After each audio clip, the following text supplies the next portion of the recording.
Si tu veux être parfait, va, vends tout ce que tu possèdes Viens. et donne-le aux pauvres.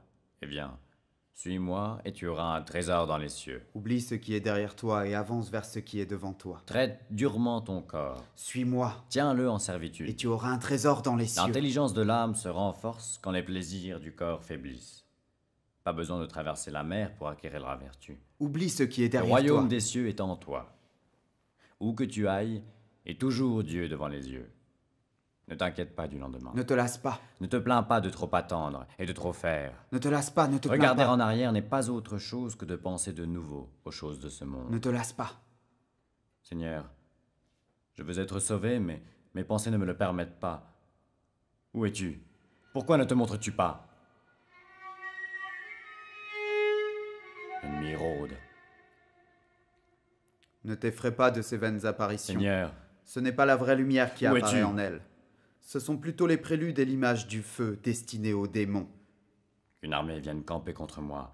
Mon cœur n'en sera pas effrayé. Après avoir mis le pied dans le sentier de la vertu, efforce-toi d'aller en Rien ne me avant. séparera de l'amour du Christ.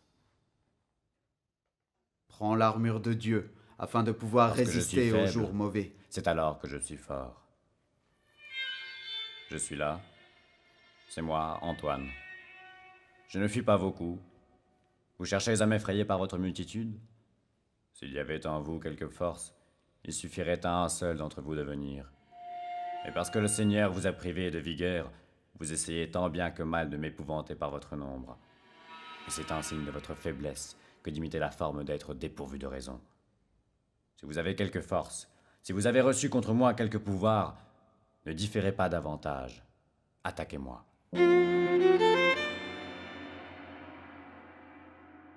Comme il est bien connu de qui étudie les écrits saints, les plus vertueux ont de tout temps aiguisé la jalousie du diable. Le père des moines souffrit de ses stratagèmes, sans pourtant n'y rien céder. Impassible au soufflet démoniaque, c'est ainsi que moi, Sean Gower, je m'imagine son regard comme porté au loin.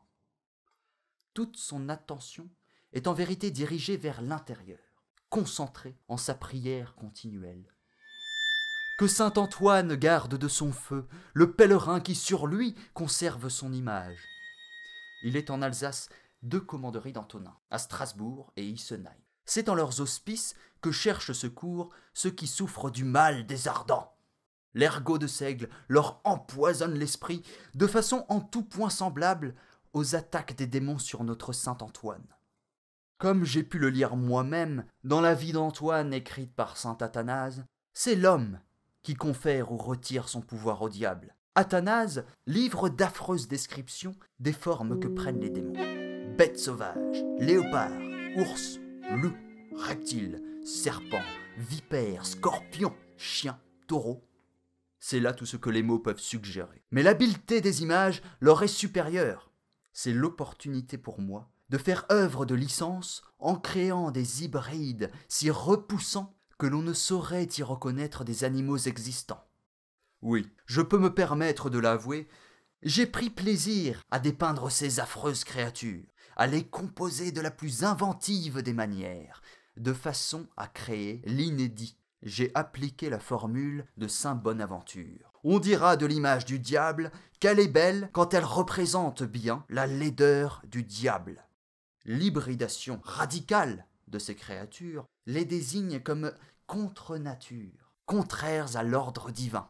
Ces êtres infâmes incitent le pieux à commettre le péché de chair. Ainsi, certains d'entre eux, complètement dominés par leurs pulsions, exhibent leurs organes génitaux. On m'estime virtuose dans la technique nouvelle que j'emploie. L'art du noir et du blanc fut inventé il y a peu. Ici même, dans la région du Rhin supérieur. Je suis habile en ce métier grâce à l'enseignement qui m'a été dispensé par mon père, dans son atelier d'orfèvrerie. Voici une tâche requérant une grande dextérité. L'exercice consiste à tracer sa figure au burin, dans une plaque de cuivre, qui sera par la suite ancrée, de façon à reproduire le dessin des centaines de fois.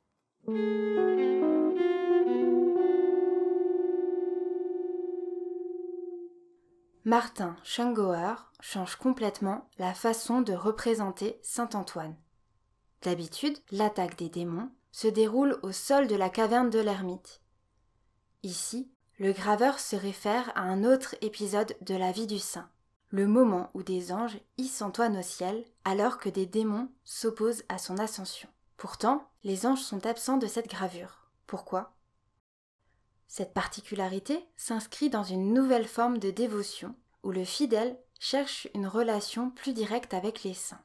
Ici, c'est la solitude dans l'expérience du doute qui rend Antoine proche de nous. Aucune intervention extérieure ne vient sauver le croyant.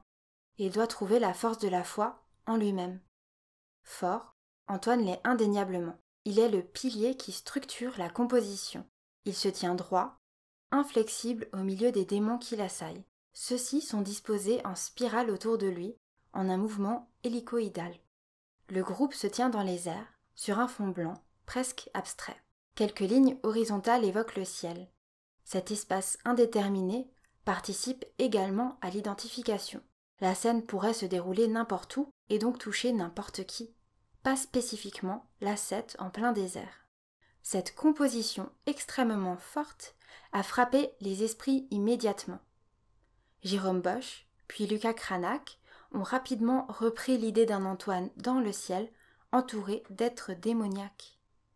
Michel-Ange a lui-même copié la gravure en produisant une version peinte. Le jeune Albrecht Dürer, quant à lui, a entrepris le voyage jusqu'à Colmar pour rencontrer ce graveur exceptionnel. Il est malheureusement arrivé 1 an après la mort du maître.